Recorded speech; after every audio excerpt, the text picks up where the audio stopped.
Tell us a little bit about Lewis Wolf and his journalistic publications. Who is Lewis, and what has he been doing over the years, and why is the government so outraged by him? Well, his background is it's thoroughly legitimate, standard, if you will, journalism. He was assigned for a couple of years in Manchester, writing for a couple of prominent news organizations. Manchester, England? Yes, Manchester, England. And eventually made his way through London back to the United States, where he gravitated to scrutiny of the CIA and the intelligence community, watching the revelations of the Church Committee, information that he had come across in his research, some of which he had published as part of news stories previously, other parts of which he was not permitted to publish by the nature of the press establishment. And so he put together with Bill Shapp and Ellen Ray the Covert Action Information Bulletin, whose function was to focus on the intelligence organizations of the United States and discuss and expose in a perfectly legitimate way the covert action activities of the CIA principally, as well as the other intelligence organizations. I believe they formed that in about 1976 and have been in Washington since, publishing stories of true stories. Their quality, their standards of journalism are exceedingly high. That bulletin is distributed in the State Department, and it's sold out the first morning that it's put on the stands in the State Department newsstands. They also publish in that bulletin the names of CIA agents and where they are now, as they're assigned and reassigned about the world. I believe that in very recent months they have ceased the policy of publishing names because the controversy is so hot, and they would just as soon. And also, it's never been their intention to break the law. They've made that clear from the outset. Bill Shapp is the brother. He is a highly competent attorney and is the brother of a top sportscaster in New York City. He is a very articulate man himself and has testified to the Senate many times against the names of Agents Bill, for example, and defending what he and Lew Wolf are doing. And after his testimony, many times senators have come up and shaken his hand and said, I disagree with you, but you certainly make your case for the legitimacy of what you're doing very well. Let's take a look at some of the things which Lewis Wolf had to say, and we'll let you comment ever so often on this, okay?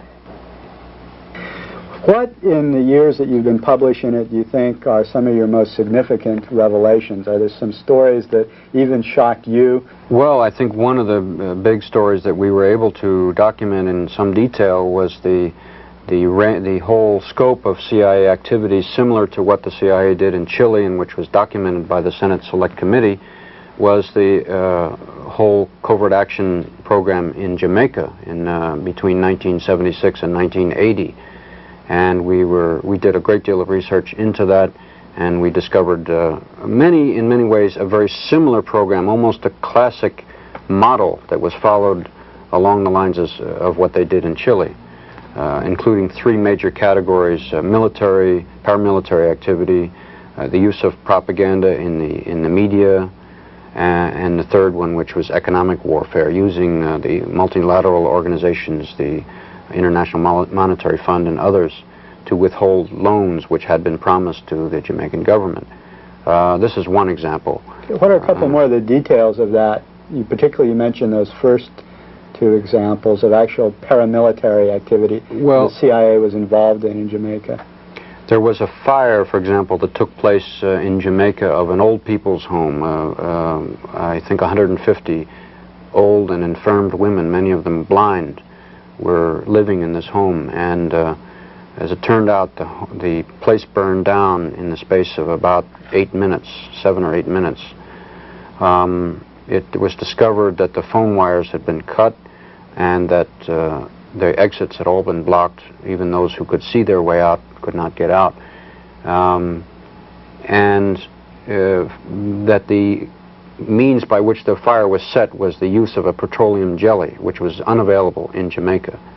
This was one indication, among others, that there was outside help why would the CIA, you might ask, why would the CIA want to murder 150 old women? It was because it was an effort, part of a very large-scale effort to discredit the government in Jamaica, which was at the time headed by Michael Manley, the Prime Minister. There were images produced of Michael Manley in the media, in the Daily Gleaner, which was the newspaper which the United States, through the CIA, helped to support. And there is a good deal of evidence of that. There were images of Michael Manley showing a death mask. I mean, it was his face which had been somehow made to look like a death mask, although it was pretending to be a photograph of him. And there were many ways to try and discredit him. This is very, very similar, in fact, to what the CIA did to try and discredit Salvador Allende in Chile. If you remember, Richard Nixon instructed the CIA in a meeting which was in 1970 in the White House, and there was a document in the Senate report which is reprinted, and he said, "Make the economy scream." Those were his words. And that's, of course, what the CIA proceeded to do in Chile, and that's what they also did in Jamaica. They also furnished a lot of munitions and assistance to the terrorist squads that were going around killing people in the cities and also in the countryside in Jamaica as well. That's correct.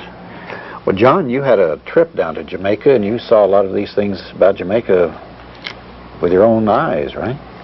Yes, indeed. A very moving, a very interesting trip to me to see a target country at a time in the height of a CIA operation when I was completely outside. So there's no way that I could see the problem that journalists have always had when the U.S. government was targeting on a country in a situation, trying to destabilize it, overthrow, or manipulate the elections or whatever, of trying to figure out what's going on when you don't have access to all of the flow of cables and the discussions in National Security Council meetings and whatnot for the planning. I observed that from published information, the CIA station there was quite large for that size of a country. It was huge, in fact. It was bigger than any station I knew of in Africa, although Jamaica was a fairly small island with 2 million people. That's typical of when the CIA has got a big operation going in a place. They beef up the station and beef up the offices back stateside. The tone and flow of articles in the Gleaner was, of course, as Lou says, definitely a chapter out of Chile or a chapter out of the Angolan operation. Every indication of a massive CIA operation going to destabilize the government, to make the economy scream, and in that case, I would say that probably someone got promoted for that one, probably several people. Because Manley was run out of office. Because it worked. By a legitimate election. Without a scandal, without an assassination, without the things that have caused the CIA so much grief, Manley, a champion of social democracy, of giving the people a piece of the pie, was thrown out of office, and an arch-capitalist was put in office. And again, there was minimal adverse publicity. Lew Wolf and the others were studying the situation and did publish about what was going on, but it was not published in the New York Times and the Washington Post, and the big television networks didn't do studies on it, primarily because even if the journalists of the big organs knew what was happening and might have wanted to, they really just, because of the secrecy, couldn't get the truth about what the United States was doing. One interesting thing was that the effectiveness of the liars in our government, you know, the duplicity. When we formed the CIA, we committed our leaders to having two policies, as Lou says, the rhetoric, the public statements, and the truth about what United States policy is. So an interesting measure of presidents is how effectively they lie. Interesting discussions that occur inside the CIA is about lying. Would you lie? You know, you're the DDO and you're going to testify to the Senate, and it's serious discussions. Are you going to lie? Because if you do, it's perjury, and there's a chance you could go to jail, and yet, you know, the organization expects you to lie. President Carter was one of the most effective liars I have ever watched on television and through the media. As a poker player, man, I would never go up against that man. He could look at that camera and say things that obviously he knew were completely and totally false. And I would study his expression, and I could detect nothing except occasionally a little wisp of a smile that wasn't consistent with what he was saying, like he thought it was funny. But one of his more classic tick, actually. Yeah, well, the smile that I was referring to wasn't that. It was just a kind of like he was repressing a grin, like he thought it was funny. How he rationalized these things, I don't know. But one of his most conspicuous lies was when he sat down with Manley just a few weeks before the elections in Washington and told him face to face that the CIA, don't have the CIA doing anything to destabilize you or your government. We have no such program going, when obviously he did. And he pulled it off to the point where even Manley was troubled. Very effective liar.